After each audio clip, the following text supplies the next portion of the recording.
नमस्कार सर्वांना, श्री स्वामी समर्थ. मी आहे कोमल वासरवार. माझ्या यूट्यूब चॅनलमध्ये तुमचं खूप खूप मनापासून स्वागत आहे.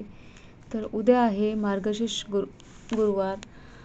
मार्गशीर्ष गुरुवारची महालक्ष्मी माताची कहाणी अवश्य ऐकावी.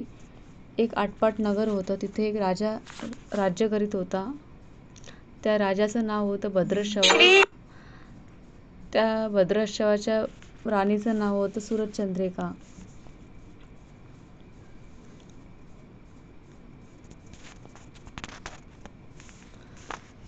श्री लक्ष्मीची कृपा आपल्यावर व्हावी, तिने आपल्या घरात सदैव वास करावा, आपल्या घरात पैसा, शांती, समाधान घरात नांदावे म्हणून श्री महालक्ष्मीचे व्रत आपण करतो. हे व्रत केल्याने सर्व प्रकारच्या मनातल्या इच्छा पूर्ण होतात. श्री महालक्ष्मीची अनेक नावे, अनेक रूपे आहेत. पार्वती, सिंधू कन्या, महालक्ष्मी, लक्ष्मी, राजलक्ष्मी, ग्रहलक्ष्मी, सावित्री, रासेश्वरी, राधिका, चंद्रागिरीच्या, पद्मा, मालती, सुशीला अशा विविध नावांनी श्री महालक्ष्मी ही ओळखली जाते. अशा या सर्व भूती असलेल्या श्री महालक्ष्मीची ध्यानी घ्यावी अशी ही कहाणी आहे. द्वापार युगातील आपल्या भारतातील सौराष्ट्र देशात घडलेली आहे. तेथे एक राजा राज्य करीत होता. त्यांचे नाव भद्रश्रवा. तो शूर होता, दयाळू होता, प्रजादक्ष होता. 4 वेद, 6 शास्त्रे, 18 पुराण याचे सम्यक ज्ञान त्याला होते. अशा या राजाच्या राणीचे नाव होते सूरजचंद्रिका. राणी रूपाने सुंदर होती, सुलक्षणी होती आणि एकनिष्ठ पतिनिष्ठ होती. त्यांना एकूण 8 अपत्य होती, 7 पुत्रे आणि त्यांच्यानंतर झालेली एक कन्या. राजा राणीने कन्येचे नाव ठेवले होते शांबाला.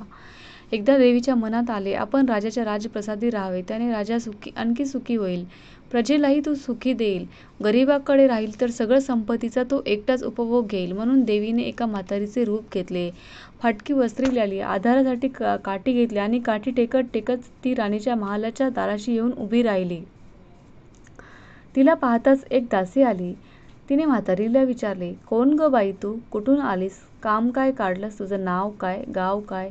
काय हवं आहे तुला? म्हातारीचे रूप घेतलेली श्री महालक्ष्मी म्हणाली, माझं नाव कमलाबाई, द्वारकेला राहते मी. तुझ्या राणीला भेटायचे. कुठे आहे या राजाची राणी? ती दासी म्हणाली, राणीसाहेब आहेत महालात. त्यांना सांगायला गेले तर ते माझ्यावरच रागवतील. तुला कशा भेटतील त्या? तुझा अवतार पाहून तुलाच हाकलून देतील. तू इथेच थोडा वेळ आडुशाला बस. म्हातारीलाही राग आला होता. ती संतापून म्हणाली, तुझी राणी गेल्या जन्मी एका वैश्याची पत्नी होती. तो वैश्य फार दरिद्री होता. त्यावरून त्या दोघांची रोज नेहमी भांडण होई. नवरा तिला मारहाण करी. या त्रासाला कंटाळून एक दिवस ती घर सोडून निघून गेली आणि जंगलात उपाशी तापाशी भटकू लागली. तिची अवस्था पाहून मला तिची दया आली. मी तिला ऐश्वर्य, सुख आणि संपत्ती देणाऱ्या श्री महालक्ष्मी व्रताची माहिती सांगितली. त्याप्रमाणे तिने ते व्रत केले. तिच्या व्रताने श्री महालक्ष्मी प्रसन्न झाली. तिचे दारिद्र्य संपले, तिचे घर, संपत्ती, संतती समृद्धीने भरले. तिच्या जीवनात आनंदी आनंद झाला. या जन्मी त्यांचा जन्म राजकुळात झाला आहे.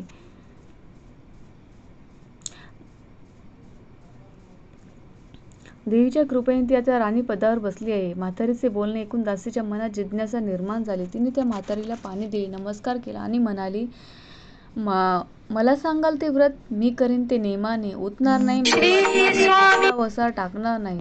म्हातारीने दासीला लक्ष्मी व्रताची माहिती सांगितली.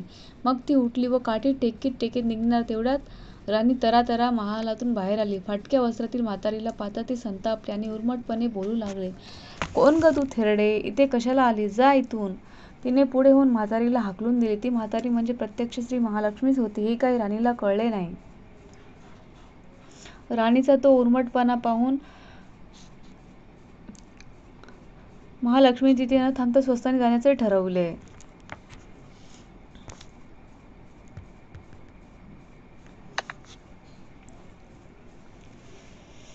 राणीचा महाल सोडून म्हातारी निघणार तोच राणीची मुलगी लगबगीने बाहेर आली. ती मुलगी होती राजकन्या शांबाला. तिने घेऊन म्हातारीला म्हणाली, नमस्कार केला आणि कळवळून म्हणाली, आजी रागवू नका, माझी आई चुकली आहे, तिच्यासाठी मला क्षमा करा, मी तुमच्या पाया पडते. राजकन्येचे ते बोलणे ऐकून महालक्ष्मी मातेला तिची दया आली. तिने शांबालेला लक्ष्मी व्रताची माहिती सांगितली. तो दिवस होता मार्गशीर्ष महिन्यातला पहिला गुरुवार. पुढे त्या दासीने लक्ष्मी व्रत केले. तिची स्थिती सुधारली. दासी पण सोडून ती सुखी संसार करू लागली. सुखाने संसार करू लागली. राजकन्या शांबालाने सांगितल्याप्रमाणे महालक्ष्मी व्रत केले. सगळे नियमधर्म पाळून दर गुरुवारी तिने ते व्रत केले. शेवटच्या गुरुवारी उद्यापन केले.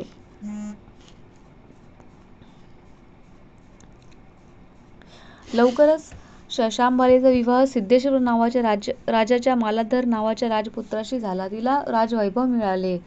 लक्ष्मीव्रताच्या प्रभावाने तिचा संसार सुखात समाधानाने चालू लागला. पण इकडे माते भद्रश्रवा व राणी यांना हळूहळू वाईट दिवस दिसायला लागले. त्यांचे राज्य गेले. त्यांचे सगळे ऐश्वर्य लयाला लागले. चंद्रिका राणी होती ती आता स्थिती बदलली. अन्न पाण्यालाही ती महाग झाली होती. भद्रश्रवाला फार वाईट वाटे, पण तो तरी करणार काय. एक दिवस चिंतेने उगवत होता तसाच मावळत होता. एक दिवस भद्रश्रवाला वाटले मुलीकडे जावे, तिला पाहावे आणि 4-8 दिवस तिच्याकडे राहावे. त्याप्रमाणे तो जावयाच्या राज्यात आला. चालून चालून तो दमला होता, म्हणून थोडा वेळ विश्रांती घेण्यासाठी तो एका नदीच्या काठी बसला. राणीची दासी नदीवर येत होती. तिने भद्रश्रवाला ओळखले. दासी धावत धावत ती महालात गेली. राजाला बातमी दिली. सांगितली. शांबाला ते समजले. शांबालाने त्या मालाधराने रथ पाठवून भद्रश्रवाला मोठ्या मान सन्मानाने राजवाड्यात आणले आणि त्यांचा आदर सत्कार केला. काही दिवस गेले आणि त्याचा वापस जाण्याचा विचार ठरला. पाहुणचार घेत भद्रश्रवाने राजवाड्यात राहिला. आता परत जायचे विचार त्याच्या मनात घोळू लागले. असे त्याने जावयास संमती मागितली. तसा विचार सुचवला. भद्रश्रवाला परत जायला निघाला तेव्हा शांबालेने एक हंडा भरून धन पित्याला दिले होते. तो हंडा घेऊन भद्रश्रवा घरी आला. मुलीने त्या धनाने भरलेला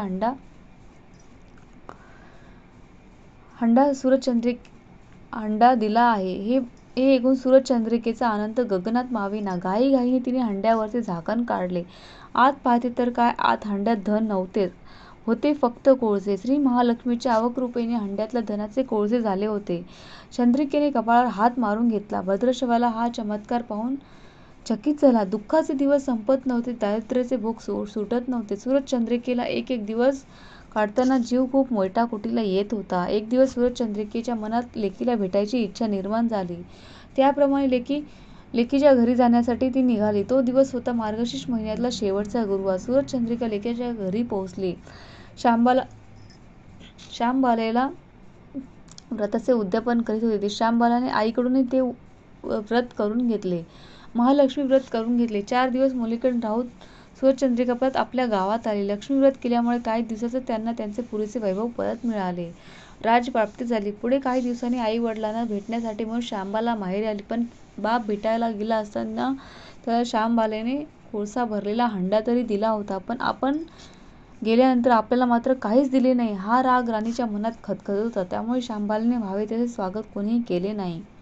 राणीने एक प्रकारे तिचा अपमानच केला होता. पण शांबाईला आईचा राग नाही आला. ती पुन्हा आपल्या घरी जाण्यासाठी निघाली. निघताना तिने पूर्वी बापाला दिलेला हंडा परत घेतला. त्यात थोडे मीठ भरले व तो हंडा घेऊन ती आपल्या सासरी आली. स्वघरी आल्यावर मालाधराने शांबाईला विचारले, माहेराहून काय आणलेस? शांबाईने बरोबर आणलेल्या हंड्याकडे पोट दाखवले. मालाधराने झाकण काढून आत पाहते तर काय, आत हंड्यात मिठाचे खडे होते. मालाधराने चकित होत पत्नीला विचारले, हे काय? या मिठाचा उपयोग काय?